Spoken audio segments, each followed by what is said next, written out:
Hi guys, welcome to முப்படை training academy. So guys, எல்லாருமே தமிழில் பார்த்துட்டு தான் வந்திருப்பீங்க. என்ன பிசி ஸ்டூடெண்ட்ஸ் கடைசி நாட்களை எப்படி பயன்படுத்திக்கிட்டு இருக்கீங்க, அதாவது எப்படி யூஸ் பண்ணிட்டு இருக்கீங்கன்னு சொல்லிட்டு கேட்குறேன். விடக்கூடாது மக்களே, விடக்கூடாது. சரி, விடக்கூடாது இல்ல, ஏன்னா இது ஒரு சாதாரண எக்ஸாம் இல்லை, நம்மளுடைய வாழ்க்கை. ஸோ அதை விட்டுறக்கூடாது.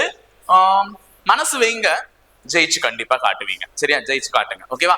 சோ நிறைய பேர் சொல்லிட்டு இருக்கிறது, சார் நாட்கள் நெருங்க நெருங்க நெருங்க நெருங்க பயம் வந்துகிட்டே இருக்கு. சோ இன்னில இருந்து எண்ணி 10வது நாள் நீ எக்ஸாம் எழுத போற. ஆனா இந்த 10வது நாள் எக்ஸாம் எழுத போற உன்னுடைய ஸ்பீடும் ரிவிஷனும் பத்தாது. கண்டிப்பா உண்மைதானே? பத்தாது. 10 நாள்ல இன்னும் எக்ஸாம் இருக்கு. ஆனா நம்ம ரிவிஷன் எந்த அளவுக்கு பண்ணிட்டு இருக்கோம் அது இல்ல. சோ அதுதான் பயம்ன்ற ஒரு போர்வையை வந்து மேல வந்து போத்திக்கிட்டு நீ உட்காந்துட்டு இருக்க. சோ பயப்படாதீங்க. நீ என்ன பயந்து என்ன அழுத்தத்துக்கு உட்பட்டாலும் நடக்கிறது தான் நடக்க போகுது. அதனால நீ பயந்துகிட்டு இருக்கிறதுனால உடனே பிரிண்ட் ஆன கொஸ்டின் பேப்பர் ஈஸியா மாறிட போறது இல்ல. பிசிக்கல்லே வராத ஒருத்தருக்கு பிசிக்கல் வந்துட போறதும் கிடையாது. சரியா? சோ பயப்படுறதுனால என்ன பயன் இருக்கு?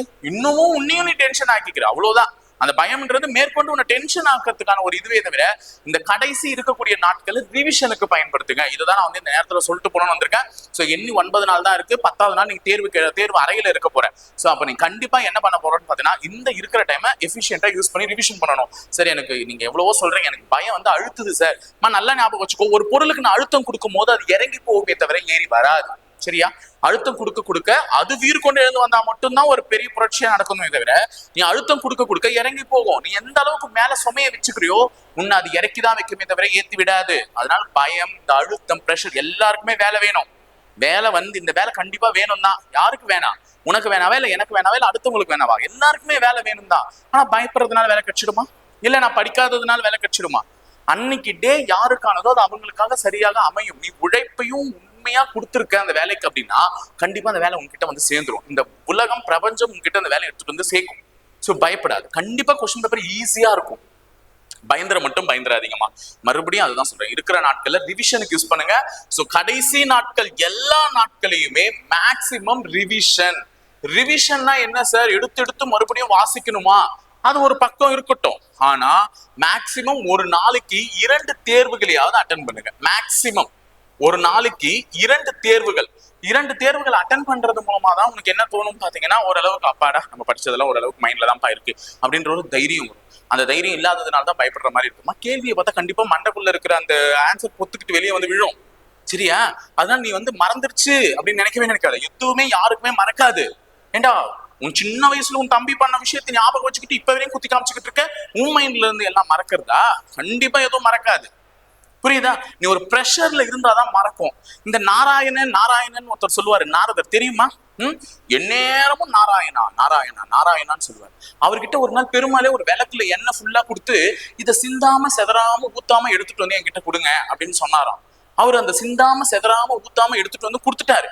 கொடுக்கும் போது பெருமாள் கேட்டாரா, 24 மணி நேரமும் என் பேரை சொல்லுவேன், இந்த 1 மணி நேரத்துல எடுத்துட்டு வந்தல இந்த எண்ணெய, அப்ப என் பேரை சொன்னேன்னா ஐயோ நான் மறந்துட்டேனே அப்படின்னு சொன்னாராம். அப்போ ஒரு அழுத்தம், ஒரு பிரஷர், நீ சிந்தாம எடுத்துட்டு வான்ற ஒரு இதை வந்து தாட்டை வந்து பெருமாள் அவருக்குள்ள விதைக்கும் போது அவர் என்ன பண்ணிருக்காரு, மறந்துட்டாரு. அவர் பேரை சொல்றதுக்கு கூட மறந்துட்டாரு.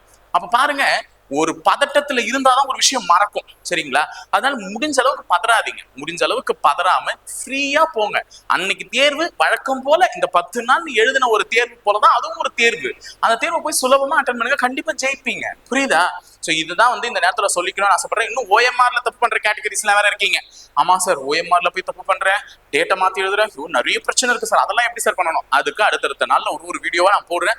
சோ பயந்துராதீங்க மக்களே. இதான் இன்னைக்கு வந்து சொல்லியிருக்கேன். இந்த 9 நாளும் நீ பண்ண வேண்டியது அட்லீஸ்ட் 2 தேர்வுகள் அந்த தேர்வுகள்ல பண்ணக்கூடிய தவறுகளை திருத்திக் கொள்ளுங்கள். அந்த தவறுகளின் மூலம் நீங்க நிறைய கத்துப்பீங்க. அந்த கத்துக்கிட்ட விஷயத்தை எடுத்துட்டு போயிட்டு அந்த 10வது நாள் எக்ஸாம்ல அப்ளை பண்ணுங்க, கண்டிப்பா ஜெயிப்பீங்க. சரியா? சோ ரிவிஷன் இதுதான். சோ ரிவிஷன்னா என்னது, 2 தேர்வுகள் டெய்லியும் போடணும். அதை போட்டுட்டு அதுக்கு ரிலேட்டடா இருக்கக்கூடிய கண்டென்ட் வந்து அன்னைக்கு வாசிச்சு விட்டணும். எதெல்லாம் தப்பு பண்ணீங்களோ அதெல்லாம் எங்க இருக்கோ போய் வாசிச்சு விட்டணும். புரியுதா? சோ இதை மட்டும் கரெக்டா பண்ணுங்க, கண்டிப்பா ஜெயிப்பீங்க. ஓகேங்களா? சோ இணைந்திருங்க, தொடர்ந்து பயணிப்போம் முப்படை பயிற்சி மையத்தோட. நன்றி, வணக்கம்.